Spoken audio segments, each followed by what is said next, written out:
mostly just feeling pregnant.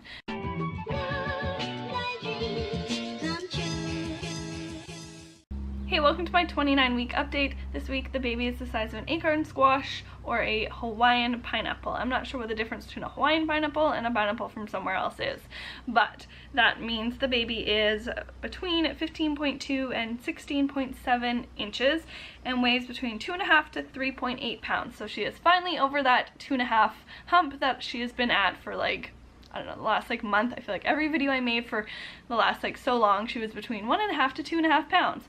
So she's probably about 3 pounds, I would say now. I just have a few symptoms this week. I feel like lately I haven't had a whole lot to talk about other than last week, which was just a bunch of rambling. So my symptoms this week, I've been feeling more tired. The other symptom I have written down is that mostly just feeling pregnant, that I'm really starting to feel pregnant. I don't know, I feel like I've said that like weeks previous, but like I'm tired and just like not even super uncomfortable, mostly just tired. And being pregnant and looking after a toddler is definitely hard. Something that I didn't really think about like before getting pregnant, but it is very different to my first pregnancy, where if I was tired one day I would just lay in bed all day if I didn't have to go to work, or as soon as I got home from work I would just go lay in bed and then make dinner and go lay in bed again if I felt like it. But this time around I can't do that, and it kind of sucks. It's definitely like, that's why I'm feeling so tired these days, but on the other hand, that's why I haven't gained as much weight. I think from my last doctor's appointment I only gained 3 pounds, which wasn't even that much from, it was only like 3 or 4 pounds from my original pre-pregnancy weight, but I did end up losing some. So if you count from that lowest weight, it's maybe, I think like up to maybe 10 pounds, which I think is pretty low. But just in general, like besides the numbers on the scale, in general, I feel like I haven't gained as much weight, and I definitely account that to being more active, not on purpose, or like not by like doing any like running or swimming or like exercise or anything, but just from taking care of a toddler all day. I am working, but I'm working less than I was working when I was pregnant with my first daughter, Grace, so I don't think it has anything to do with work. I really think it's just having to take care of her and like my first daughter, Grace, and you know, getting outside to like go for a walk with her, just doing things in general, just not having as much time to just sit on my butt all day, if that's what I actually feel like doing. The other thing that is different about this pregnancy that I think is part of why I haven't gained as much weight is that I'm still breastfeeding my first daughter, Grace, and it's like not a whole lot, so I don't think it burns that much calories or whatever. I think you only need like an extra 500 calories when you're breastfeeding like a newborn, like an infant, so I don't think it really does a whole lot, but I definitely feel like it does something because it's taking calories that I consume and turning it into milk, so it's definitely doing something. So the next symptom that I have written down is that I have to pee all the time. I know I've mentioned this in previous weeks, but it's like come back with like a vengeance. I want to say, like, I can't go anywhere without having to pee, and it sucks. Like, it's so annoying because normally that's not something that I have to deal with, I guess. Like, I know some people have like a small bladder and have to pee all the time when they're not pregnant, so that must suck for them when they are pregnant, but that's not something that I've ever had to deal with. I don't know, it just is really frustrating because it's not a normal thing to me. And then the next symptom that I have written down is that my belly is starting to be itchy, which means like it's stretching more. It hasn't really been itchy up until now, probably like maybe a couple weeks ago a little bit, but this past week I've definitely noticed it, and I try not to itch because when you itch it can cause more stretch marks, but yeah, that's definitely something that have been dealing with this past week. Again, I think I've been feeling her hiccups. That has to be what I'm feeling, but they just feel so like gentle, I guess is the best way to describe it, in comparison to how they felt with Grace. With Grace, the hiccups were very violent, but I think I mentioned last week that I only remember feeling her hiccups when I was like farther along, like more closer to like 36 weeks or something. So I think I am feeling hiccups, I just think they're not as violent yet. But I want to talk about her kicking. I didn't write that down. Oh, maybe I did. Oh yeah, I wrote down that she's mostly only active when I'm laying down, which is something that I've noticed lately. When I think about it, that's how Grace was as well. They're like active patterns or whatever, however you want to phrase that, are very similar to each other. That when I'm like walking around all day and like busy and moving, that she doesn't move or kick a lot. And I've read like online or in books in the past that that's really common for babies, that when you're moving and like active during the day, that they're getting rocked to sleep.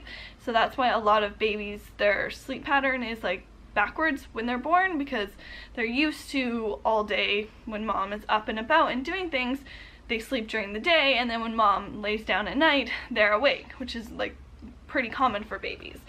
So that's not necessarily how I feel like this baby is or Grace was. I don't remember Grace being more active, like particularly at night, but just when I'm like laying down, like resting, like if I lay down in bed or sit on the couch during Grace's nap time, then I'll really notice her being more active during that time. And again, like when I sit down, like not when I sit down for dinner, but like after dinner time, that's when I notice her being more active too. So she does have like a pretty consistent schedule, I guess, of like active and awake, active and asleep times, which is normal, which she should have at this point.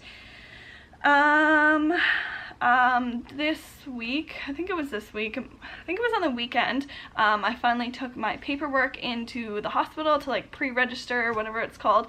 I actually got my brother-in-law to pick it up for me because he works out there and I didn't want to drive out there, even though it's not even that far away, but I didn't want to drive out there just to pick it up. But so I've had it for like 3 weeks to a month, maybe not that long. I've had it for a couple weeks anyways, but I couldn't finish filling it out because it needed to know my doctor's name, and I didn't know until last week if I was 100% going with that new doctor, which I am. So I was able to write that down and take that paperwork in. So I'm really glad that I got that in, because that was definitely something that was like on my mind or worrying me about, like, you know, when you're pregnant, you have all this list of to-dos that need to be completed before the baby comes, and getting the paperwork in was one of those things, because it just makes everything so much more smoother. Is that a word? More smooth, I guess. When you actually go in to have the baby, then you don't need to fill out any paperwork. Not that it's huge, but when you're going into labor, you don't want to stand there or sit there and fill out any paperwork, or, you know, dig in your purse for your like health card or whatever. That's not what you want to do. So definitely suggest pre-register at your hospital. I think the very last thing that I wrote down to talk about is that I'm only going to be working for a couple more weeks, which is so exciting. What is today? Today is July 13th. It's actually Friday the 13th today. I'm going to be working I have like 2 jobs. The one I think I've talked about before, when I look after the kids here in my house, has slowed down a lot because the younger daughter has started part-time daycare. So they just don't need me as much, which is nice. I'm glad that it slowed down because I was quite busy. And then my other job, I do housekeeping a couple days a week in the morning for this other lady, obviously at her house. So that job, I have told her that I will only be doing until August, so like 2 more weeks pretty much, and then I'm going to not do that. And I've chosen that for a couple reasons. One, that I'm just tired, you know? And when I do that job, I have to get up early and drive Greg to work because I need the van to get to her house. And also it's housekeeping, so it's a physical job. Not that it's like really super physical, but you know, there's vacuuming. I gotta get the vacuum out and then vacuum the house and then mop the floors and just that sort of stuff. Not that it's like overly anything huge, but it is physical exertion, or however you want to put that. So that's part of the reason that I've chosen to only work until August, even though my due date is like more near the end of September. It's September 22nd. The other reason is that Grace's, well, this is sort of a 2-part reason. Grace's birthday is August 30th, so the end of August. So I want to have time to plan her birthday and not be like stressing about it. We're gonna have people, mostly just our family, over at our house. So I want to be able to have time to plan and organize that, but I also want to be able to enjoy the last month and a half, or however long it ends up being, of just having one daughter, you know, of just me and Grace. I really want to enjoy that time for myself, but also for her. I want to be able to give her my full attention, I guess, as much as I can. So that's basically why I've chosen to only work for a couple more weeks, but I'm really excited to have a month and a half or a month or however long it ends up being of time to spend with Grace, plan her birthday, and just enjoy summer, and then really get the house organized and back into baby mode. So I think that is all I have to talk about today. I will show my belly. I just about did an outro, but you'll want to see my belly this week, I guess, as well. All right. I always feel like it looks smaller when I'm not wearing like a super tight shirt. So here's my bump at, what am I, 29 weeks. I can really tell. Maybe I'll take this shirt off. That's probably better, hey? So here's my bump at 29 weeks, almost 30 weeks. I can't believe I'm almost 30 weeks. I feel like this week actually, she looks a lot more, belly looks a lot more round this way, like outwards. But yeah, she's definitely growing. I think I said that last week, but yeah, my belly is definitely starting to look really big. I know it's not huge, I know it's gonna get more huge, but I feel like it is smaller than it was at this point with Grace, which is not common, I think, for a second pregnancy, but like I said, I have been much more busy this pregnancy. So I hope you enjoyed this week's update. If you did, please give it a thumbs up and subscribe to follow my journey. I'll see you in the next one. Thanks for watching. Bye.